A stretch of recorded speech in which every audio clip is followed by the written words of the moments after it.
La dame là.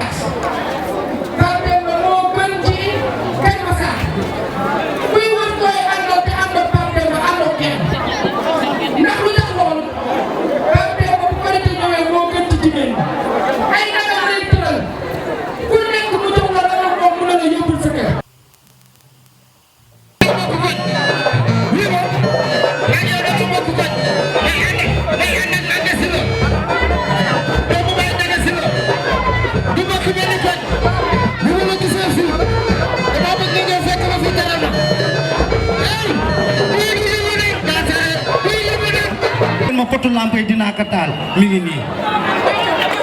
man mii di wax ak yow maa ko njëkk a organiser meeting fële ci Kër Massar village moo gën a jige mairie ba gis nañ ma ñu ngi nii kenn du ma bàyyi ma fen amul woon sax luy jege potu lampe yi dañ koy estere daal kon nag pa maire maa ngi lay ñaan ngir yàlla boo demee nii yeggal ñu ko Macky Sall danga mu jàppale ñu sunu Pape Demba ñu gisuñu maire gisuñu député gisuñu ministre moom ñu leen gis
kontaan nañ seen mobilisation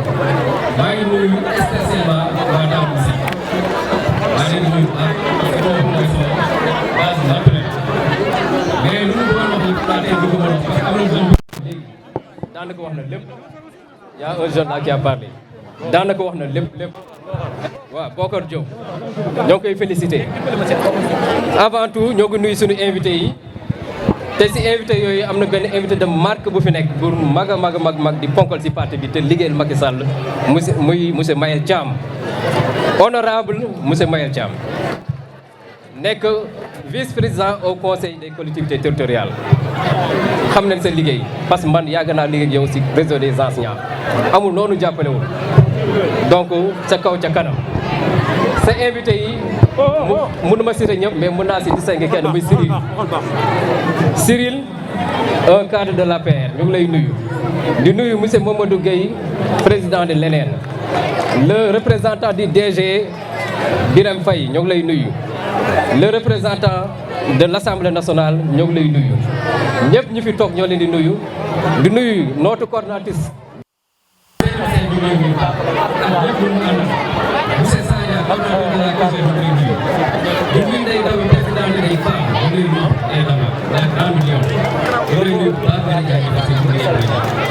ñoo ngi nuyu aussi monsieur El Hadj Dior vice-président de l'APR de Keur Massar ak képp ku toog si tribune bi ñoo ngi lay nuyu donc assistance bi kontaan nañ ci lii namoon nañ ko mais lépp lu ñu war a tey dañ ko xaaj parce que xam naa du xeex mais lu ñu war a wax rek mooy Pape Demba man dafa ñëw en tant que ami et frère Pape Demba en tant que ami et frère am na lu ma waxoon si beneen meeting parce que su ma ko waxaatee fii day jël temps ngay dañu say jaawale maa parce que on a des traits on se ressemble nekk ko si sant ak day leneen ak leneen mais je suis là aussi en tant que partenaire parce que daa benn structure bu ma jotee muy dynamique unitaire Benno Bokk Yaakaar bu Keur Massar bu regroupé waa affaire yi fa nekk mais aussi ak yeneen parti ak yëngu mouvement comme Pape Demba moom mu jiite cadre unitaire bi ba pare nekk coordonnateur des cadres coordonnateur de la CCR de Keur Massar ñu koy remercier lépp lu fi la ça il faut le reconnaître ku nekk yaa ngi bay sa waar mais Pape Demba fi la néew la koy def ça il faut le reconnaître tous les efforts consentis ñoo ngi lay féliciter ci effort yi nga def yooyu mais aussi ñoo ngi lay encourager pour nga gën a jëm kanam sa ñu nekk ci grand cadre unitaire bi ci lu lay ñaanal aussi ñun tam man noonu laa la ko yéenee mérité nga aussi nomination waaw loolu il faut le dire nit day waxante dëgg rek donc président Sénégal benn bopp la kenn mënu ko xar ñaar loolu il faut nit yi xam ko fii Sénégal jàmm rek moo fi am ak lu mën a xew ci jàmm leen yi mu jóg parce que benn bopp leen te président dafa liggéey jàppale jeunesse bi mais aussi jàppale femmes yi président de la République Macky Sall jàppale na jigéen ñi mais aussi jàppale na ndaw yi teg na fi loo xam ne li ñuy wax DER yéen xam ngeen DER/FJ pour les jeunes et les femmes teg na fi loo xam ne financé groupement yi mooy FONGIP mais teg na fi aussi ANPEJ loolu aussi pour les jeunes la def na daaw am na benn conseil national pour l'investissement pour les jeunes boobu tamit teg na ko fi bu lii amee keroog le 8 mars ci discours bu rafet bu président daf jëmale ko ci askan bi mooy président nee na dina génne 350 milliards pour ndaw ñi te 150 milliards ci at bii la 2021 bii loolu pour renforcer politique de jeunesse bi pour war ne président fàttewul ndaw yi mais aussi fàttewul jeunes yi mais fàttewul aussi néew ji doole ji comme Pape Demba ni mu koy defee di jàppale vraiment ñoo xam ne seen loxo jotu seen ginnaaw président de la république fàttewul parce que bu mu jëlee nguur gi daf fi teg loo xam ne ay filets sociaux yi lañ koy wax mooy c'est-à-dire ay programmes sociaux yoo xam ne pour ñoo xam ne seen loxo jotu seen ginnaaw loolu couverture maladie moom universelle xam ngeen ko loolu couverture maladie universelle bourse familiale yi aussi c'est très important donc parce que bu ñu jël indépendance ba tey boo xoolee ñenn rek ñu dem liggéey ci nguur bi rek ak ñu dem liggéey ci entreprise yi ñoo doon am protection sociale c'est-à-dire ku feebar sa entreprise wala nguur gi moo lay jël en charge mais loolu sénégalais amuñu ko woon mais président bu mu ñëwee la ko yaatal ba ñëpp mën see jot si la defee couverture maladie universelle si la indee bourse familiale ba tey jii donc ñoo ngi ñaan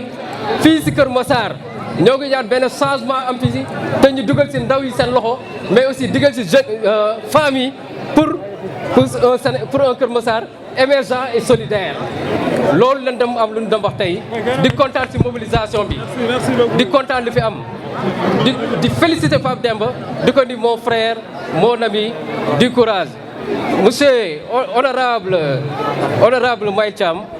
ñoo ngi lay ñaan lii nga eggee ko kii parce que Kër Massar au-delà même de Pape Demba on mérite d'autres nominations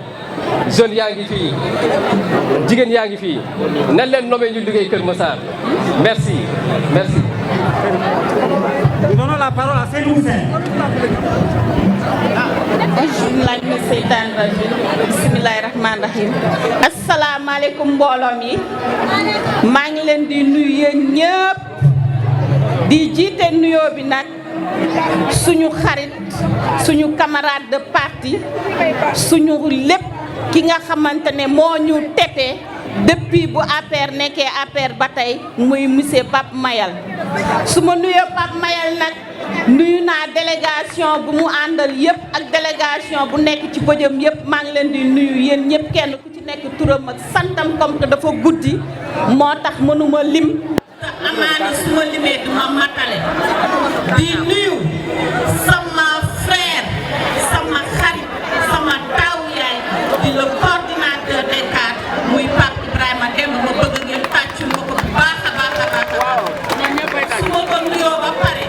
di nuyu la vice coordinatrice Ndeye Daba maa ngi lay nuyu di lay ziar di lay jox sa wàccuwaay léegi su liggéey rafet na di nuyu nag ragal day xeñi wërsëg di nuyu la cogère bi nga xamante ne mon frère Mouhamed Sagna moo ko jiite sëñ Fallou Dame Thiam Jibi Sow di nuyu Dembale su ma limee damay juum mais maa ngi nuyu waa cogère bi yëpp su ma nuyoo cogère maa ngi nuyu jeunes yi nga xamante ne ñoo nekk biir Kër Massar bi yëpp mais aussi di nuyu jeune grand cadre su ma nee jeune grand cadre nag su ma xamante ne nag ñoo nekk ci bëjëm bi xamuñu ma man la Seynabou Sène la coordinatrice du grand cadre unitaire de Kër Massar nekk responsable des jeunes filles au niveau de la commune de Kër Massar nekk conseillère au niveau de la commune de Kër Massar mais aussi nekk secrétaire élu au niveau de la mairie de Kër Massar. ginnaaw bu ma nuyoo ba pare ba présenté sama bopp dama bëgg rek wax monsieur Thiam Pape Mayel yow xam nga suñu vécu ci parti bi depuis Dental Ngor ba tey ñoo ngi ci biir parti bi suba ngoon guddee bëccëg te chaque jour que jëfee élection bu fi mënti am yàlla def Kër Massar gagné chaque jour Kër Massar gagné muy élection législative di élection municipale mais aussi di élection présidentielle mais nag monsieur son excellence Macky Sall dafa bàyyi Kër Massar en rate parce que lu tax ma ne dafa bàyyi Kër Massar en rate depuis Kër Massar bu nekkee Kër Massar ba tey Kër Massar président su gañee Pikine c'est grâce à Kër Massar ndax kii gañ Kër Massar gañ le département de Pikine kii gañ le département de Pikine gañ Dakar te Kër Massar boobu ba léegi moo ngi gagné yàlla nag def na boobu ba léegi amul benn nomination bi nga xamante ne am na au niveau de la commune de Kër Massar du ci côté jeunesse yi du ci côté famille monsieur Mayel Thiam maa ngi lay ñaan nga egg wax ci son excellence nee na ko Kër Massar mérite nomination une nomination te nomination Kër Massar bi nag population Kër Massar ñoo ko demandé parce que aussi boobu ba léegi depuis parti bi bu mu nekkee parti ba tey Kër Massar amul nomination benn nomination la ñu amoon te nomination boobu suñu poste bi nga xamante ne jël na ko muy son excellence madame le ministre Fatou Tambédou boobu ba léegi amaatul beneen nomination te poste Fatou Tambédou Kër Massar moo ko moom quota Kër Massar la donc dañ koo war a delloowaat waa Kër Massar. Kër Massar dafa mérité ay DG Kër Massar dafa mérité ay PCA mais aussi Kër Massar dafa mérité ministre. En dehors de cela monsieur Pape Mayel maa ngi lay ñaan nga eggee son excellence xamal ko ne monsieur Pape Ibrahima Demba moo ngi def li nga xamante ne amul benn responsable je pèse bien mes mots amul benn responsable bi nga xamante ne nekk na au niveau de la commune de au niveau du département de Pikine di def massification bii muy def parce que alalam chaque jour moo ngi yëkkati alalam di dimbali jeunes yi di dimbali femmes yi mais aussi di dox ci social Tabaski Korité Tamxarit su ma limee damay juum wala su ma limee du ma matale lépp li nga xamante ne sacrifice bi nga xamante ne moom la fiy def temps bi xat na lool mais nag tey xol la ñuy waxee parce que dafa am lu ñu metti te dañoo yàgg yóbbante ci ñun te dañoo yàgg jooytu ci ñun Kër Massar jeune bi nga xamante ne bu mel ni Pape Ibrahima Demba mérité nomination un poste de ministre pourquoi pas ministre parce que jàngam egg na fa liggéeyam egg na fa te moo ngi yëkkati alalam di koy jox ci askan wi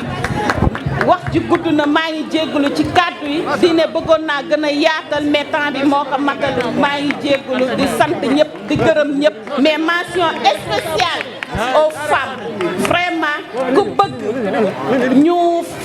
ràññee la ku bëgg aussi ñu fal la da ngay jàpp femmes yi da ngay gëstu femmes yi mais aussi da ngay gëstu jeunes yi jaroo lakk mon frère Pape Ibrahima Demba merci. Massa, merci. Maintenant, comme yaakaar naa ne tey am na benn Pape Mayel kii fu ma présenté ko yaa Pape Mayel xam nga le département de Pikine dafa ne Pape Mayel Ndeye Daba ndax xam nga ki nga woo. mbaa xam nga ne woo nga président Mamadou Gueye ci genn wàll ndax président ASC ba nga ko woowee war naa mën a nekk de ndax moom jiite woon na ndaw ñi ñu ni déedéet ñu ni ndax danga koo woo ci président parti ñu ni yelloo na ko de ndax bi muy sos parti 40 ans rek la am waaye yamu ca de avant muy sos parti ndax danga koo woo cim njàng ENAM la génne de moo ne moom de bu muy génne majeur la génn borom xam-xam la waaye yamu ca ñu ni ndax danga koy woo ci dayoom wala danga koo woo ci xam-xamam wala danga koo woo ci laabiram moom bi muy sos parti booba daanaka mënoon naa lang ndax booba lang moo xew ndax booba doonul maire de mësta dégg député mësta dégg premier ministre may ma tuuti xam nga lu tax may wax maa ngi calculer temps bi waaye dafa yell ku toll ni président Mamadou Gueye di président AS Pikine ñu nekk ci biir département Pikine jeunes yi di ko safoo jigéen ñi di ko safoo ndaw ñi di ko safoo bu ñëwee dañ ko war a wax. maa nekkal aada dem maa ko nekkal fii. xam naa ko may ma tuuti ma bëgg Ndeye Daba président daf fi ñëw président Mamadou Gueye daf fi ñëw pour saafonte ak waa Kër Massar ca lépp mu jaara ci yow nga jaarale ko ci administrateur am te mu yell ñu jaajëfal la léegi Modou Matiñang l'administrateur moom it génne ENAM ndax parti nag ay boroomi kàngam ñoo koy samp président bu ñëwee ba fii ànd ak présidente femam dafa yell yéen ñaar ngeen du ñoonte Ndeye Niang jógal taxaw ba waa Kër Massar yëg ni président bi muy ñëw dafa ànd ak famille parti bi mu yell yéen ñaar ngeen xamante ak mboolem nag responsable femme yi fi nekk jërëjëf président. ma ñaan la rek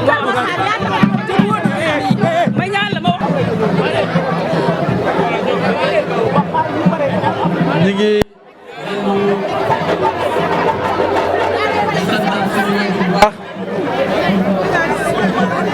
tey sàkku si ñoom ñaan te di leen ñaanal di ñaanit yaa waajur yi fi des yàlla yàggal leen fi lool te ñu ànd ak wér di nuyu kilifa yi ñu fi fekk yëpp kenn ku ci nekk ca dayoo bi la yàlla jox ak tolluwaay bi yàlla def ci yow ma jàpp ne su ma ci seppee Pape Mayel Thiam nuyu ko nuyu naa kilifa yi fi nekk yëpp ak délégation yi fi teew yëpp ñu am mbégte nag tey ñëw fii ci seet si bi ñu fi seet si suñu mbokk suñu xarit suñu bokk jëmuwaay muy Pape Demba ci facilitation wu Ndeye Daba bi nga xam ne suñu soxna la Ndeye Daba ñu lay nuyu bu baax di la ziyaare bu wér nuyoo boo xamante ne si dañ ciy jiital sa sëriñ nga xam ne suñu mbokk la suñu xarit la waaye it royuwaay la ci ñun ndax ak taalibeem su ma nee taalibe nag jikko la boo xamante ni si lii ñu fi seedal Pape Demba jikkooy taalibe yooyu noonu moom laay wax mooy ci tab gi mooy ci nangu gi mooy ci yaatu gi ak yaatal gi Kër Massar nekk benn gox ci département de Pikine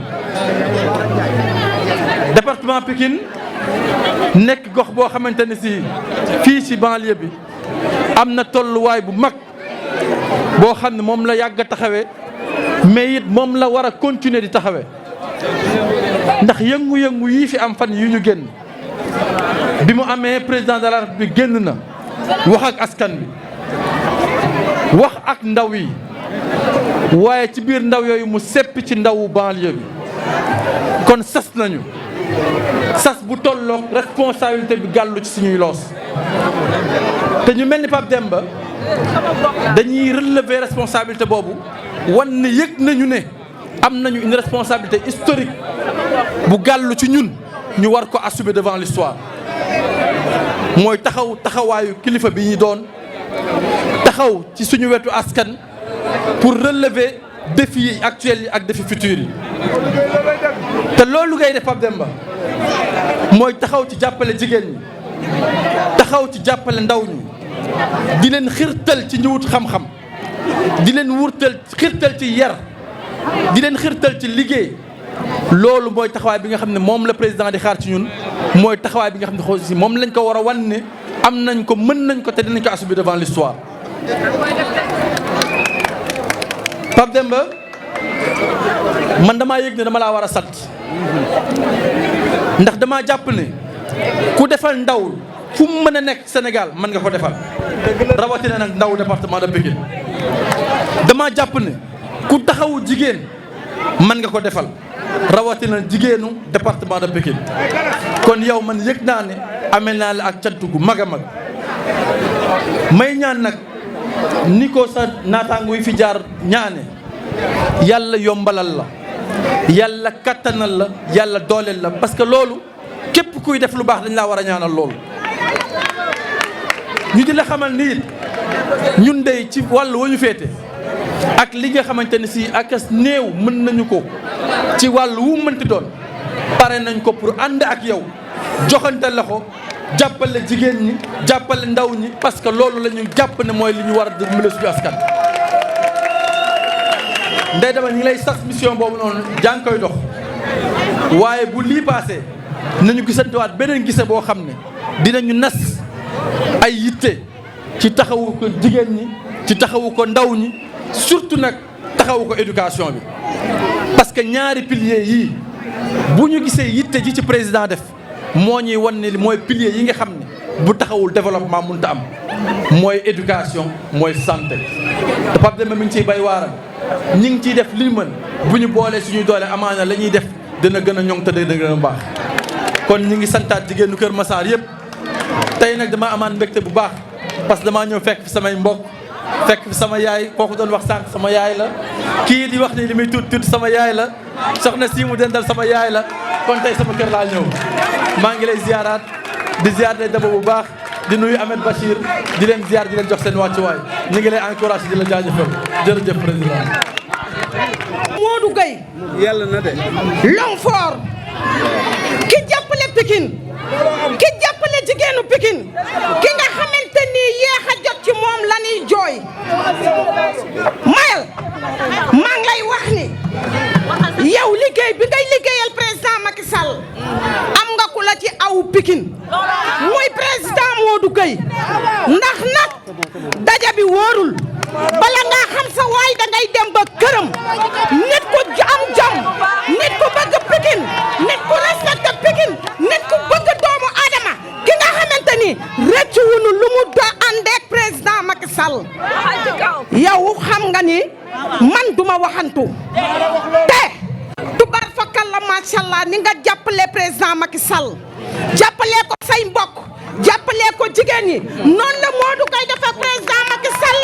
jàppale ko jigéen ñi jàppale ko ay bokkam dama ni la ma bëgg nga wax président Macky Sall ñun taxaw nan ànd ak Modou Gueye ànd ak Pape Mayel Thiam jàppale président Macky Sall nag ci xol leneen xaju ci Macky Sall rek ci xol leneen xaju ci kon ñu ngi leen di sant di leen gërëm di leen ñaanal yal na man ngi yokk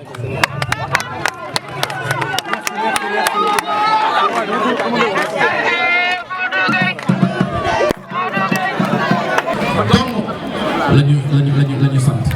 ci loolu kese la bëgg ñu nekk te Pape Demba wax dëgg yàlla ca la nekk fii ci Kër Massar bu ñu bàyyee suñu yitte ñun ñëpp ñëw fii aujourd'hui c'est parce que gis nañ ci moom fulla ak fayda gis ci moom wax dëgg yàlla bëgg askanam gis ci moom taxawu askanam loolu bu ko gisoon ci moom comme ni ko waxee woon keroog ci përga kon tey jii duñ fi teew kon jaaraama Pape Demba jaraw nag li nga mën tey yàlla nga mën di ko raw dërëm parce que bëgg nga sa askan amal nga ko njëriñ ñuy ñaan kullu responsable politique boo xamante ni bokk na si suñu mouvance bi nga xamante ni ci lañ nekk ñu xool ci Pape Demba tey def ni moom ndax loolu la son excellence monsieur Macky Sall di xaar ci ñun ñëpp ñun dañu war a déglu askan wi surtout jeunes yi ak jigéen ñi yaakaar naa ne ñi fi jaar ñëpp loolu la ñu wax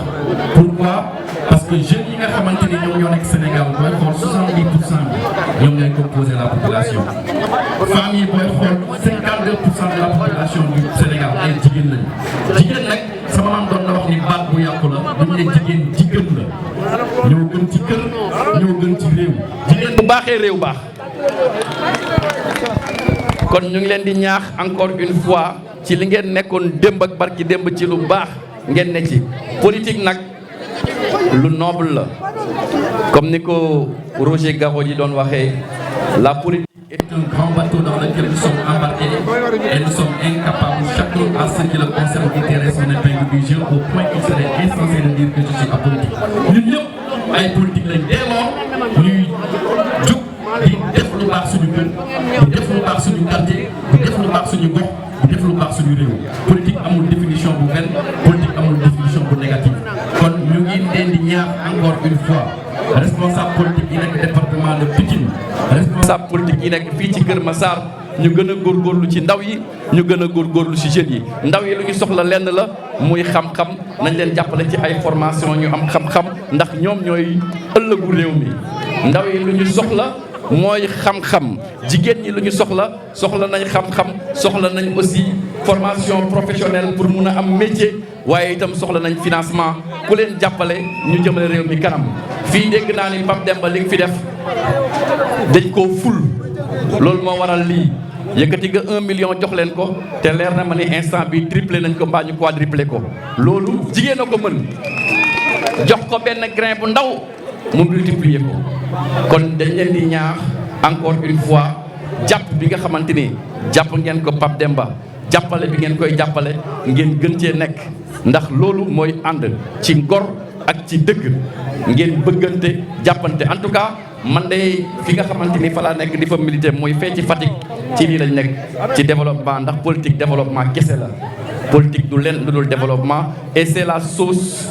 c'est le sel dans toutes les sauces dañ la naan politique de développement politique économique politique sociale politique sanitaire politique mooy lépp politique mooy dund kon nit ñi nañ ci dugg ku engagé wu ci muy jeune muy jigéen nañu bàyyi di xoolee politiciens yi ay bëtu ay say-saay ay bëtu ay sàcc politicien du sàcc politicien du say-saay ndax bu newtoon politicien réew du àgg fi mu àgg képp koo xamante ni bëgg nga yor réew ëllëg foog nga dugg ci géew politique kon bëgg dugg ci géew politique. homme politique lu ñaaw ñàkk xam politique la ndaw yi ñu ngi leen di ñaax ngeen dugg ci géew gi ànd ak seeni mag ngeen joxante loxo di sottante xel ak xalaat àndandoo xàccandoo dóorandoo pour un Kër Massar émergent pour un Pikine émergent pour un Dakar émergent pour un Sénégal émergent du ma jeexal nag te remercier wu ma encore une fois ki nga xamante ni mooy sama kilifa ci institution muy la DG Birame Faye mi ma fi yabal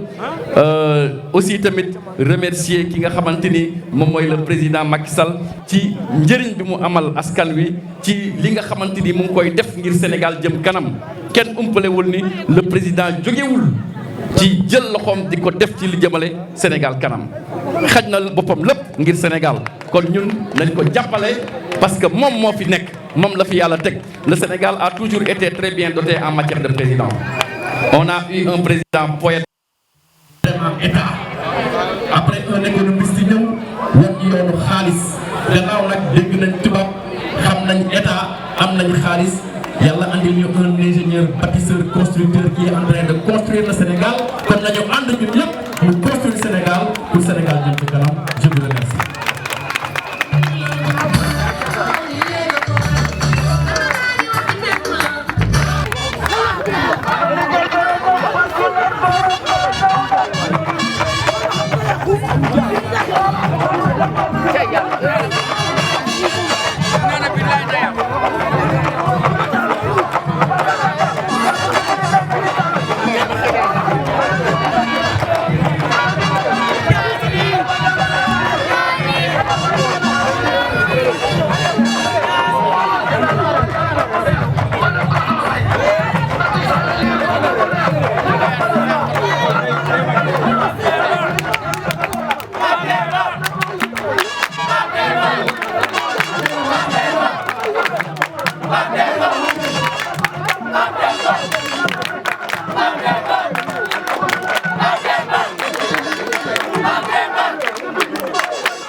kon Pape Demba au nom du ministre de la santé bu ñu ñëwee ci ndaje nag en discipline de parti fekk fi Pape Mayel Thiam administrateur du parti jébbal nañ ko kàddu Ablaye Diouf Sarr son ami et frère ci lim ci jébbal nañ ko li Abdoulaye Diouf Sarr war a wax dafa nekkoon Pape Mayel nañ ko ñu ngi nuyu ñëpp di félicité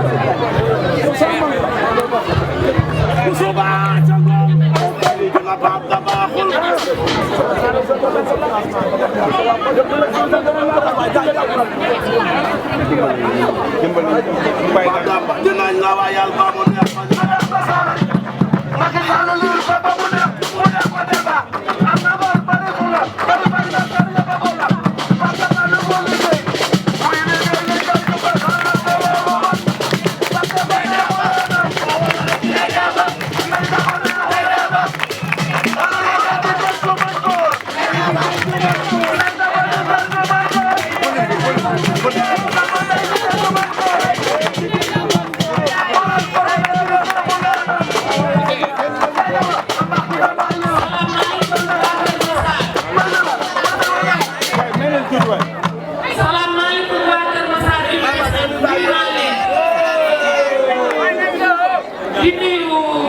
sama mbokku jigéen ñi ku ci nekk ci quartier bi nga jógee déplacé wu ñëw fii pour jàppale Pape Ibrahima Demba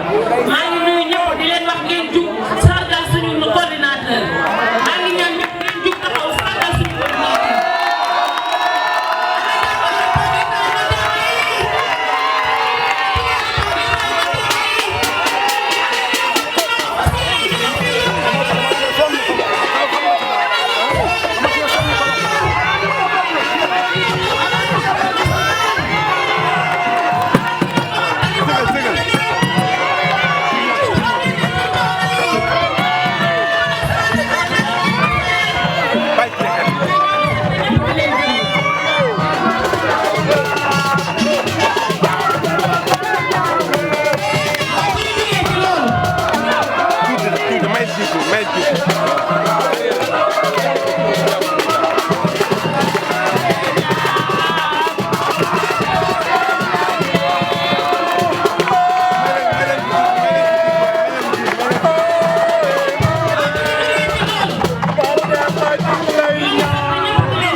ki nga xamante ni lu mu mënti jàpp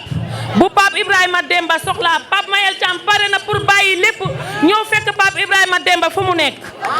soo leen gisee tey ku fi teew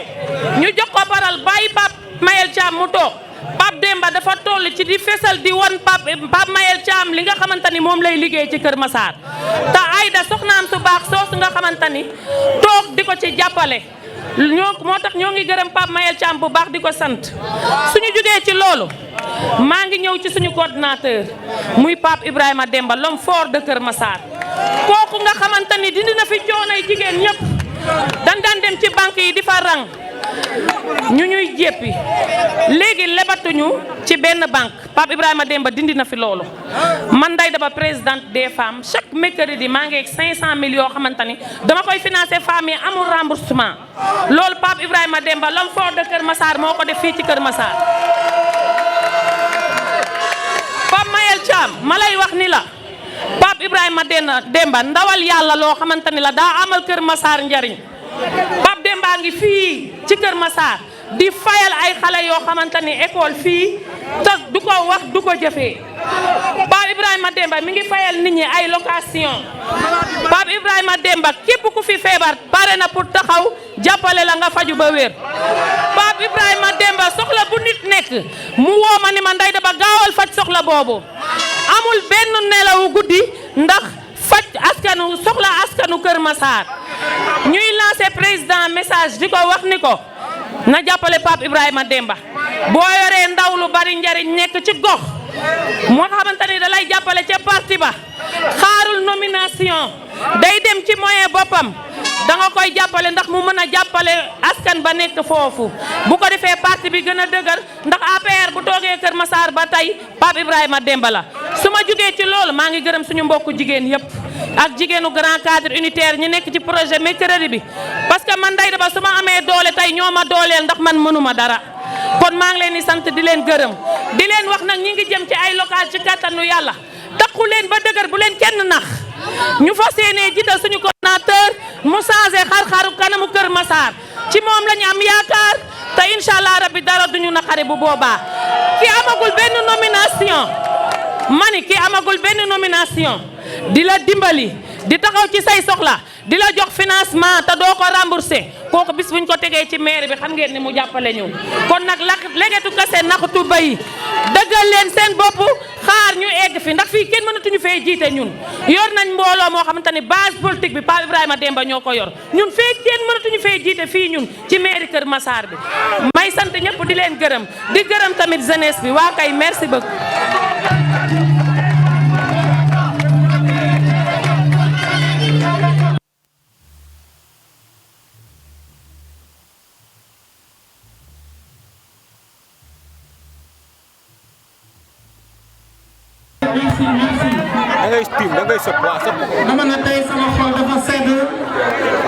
Parce que l'administrateur du parti bu ñuy jël ci architecture yi suñu parti politique Alliance pour la République bu ñu nee le secrétaire général di le président de la République Macky Sall Pape Mayel Thiam mi taxaw sama wet moom lañ ciy teg. non da ngay génn Pagnol pour man kii àll. non melal nii bil ñëwal côté bi nga bàyyi ko mu taxaw.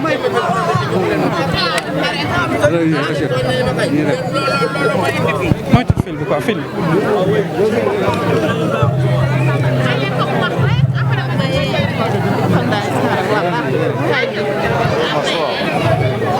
donc je disais que buñ jëlee architecture yi suñu parti Alliance pour la République Pape Mayel Thiam mi taxaw nii mooy suñu kilifa après le président de la République Macky Sall. donc tey su fi teewal na fi Macky Sall mais aussi di remercier suma xarit suma grand frère le ministre Abdoulaye Diouf Sarr mi nga xamante ne moo déployé son attaché de cabinet Baara ak tamit branche bu hôpital Roi Baudouin muy Bass Ndiaye. Baara ak Bass boo demee ngeen yeggal ma ministre Diouf Sarr suma remerciement ak samay nuyu. donc maa ngi nuyu aussi di remercier le DG Birame Faye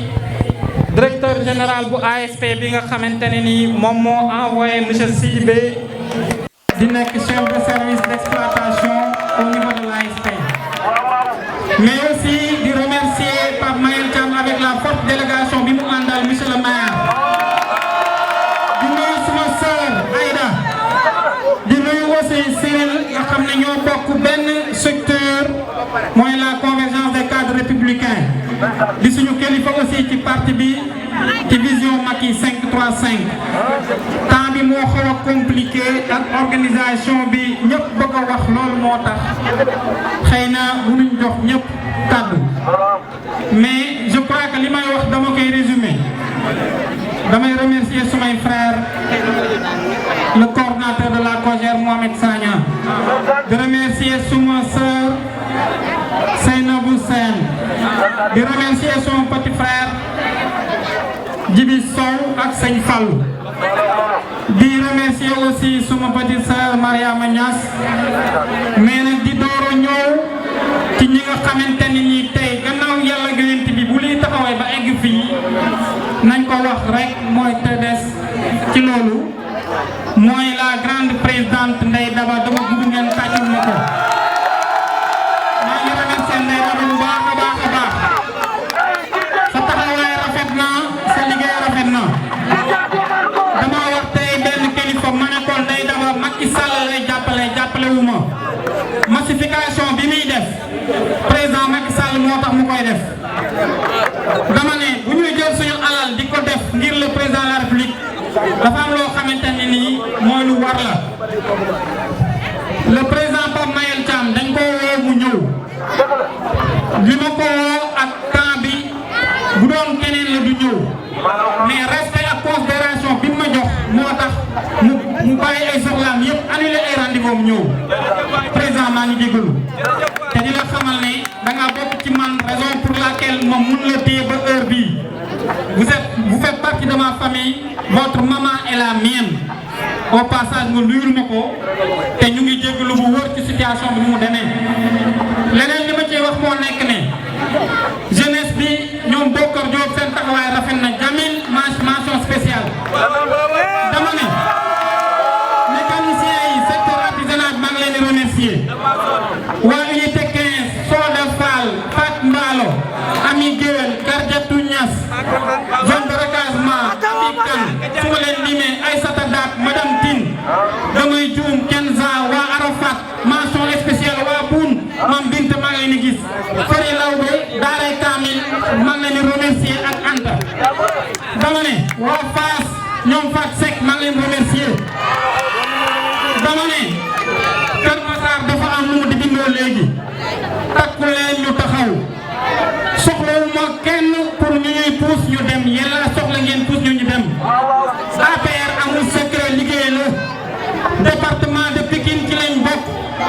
mais affaire yi représentativité la mbooloo mi ñun ñoo ko yor ku ñëw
récupérer seen xaalis parce que temps bi dootuñu ko permettre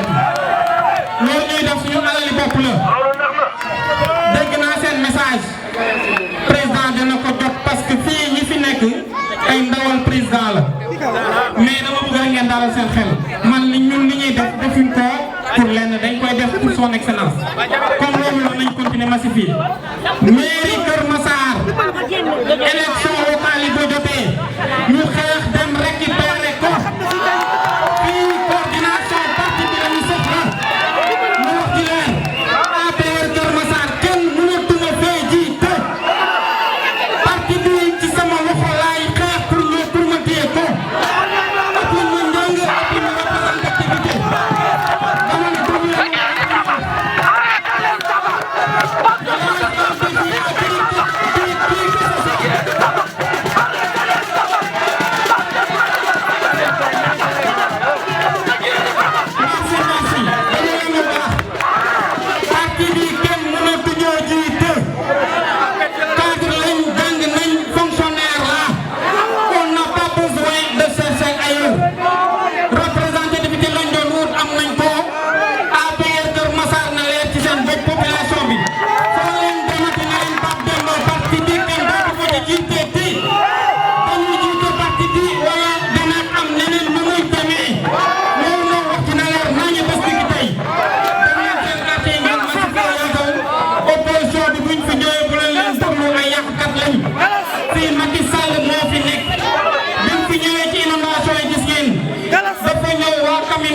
Parcelles Assainies ñoom ay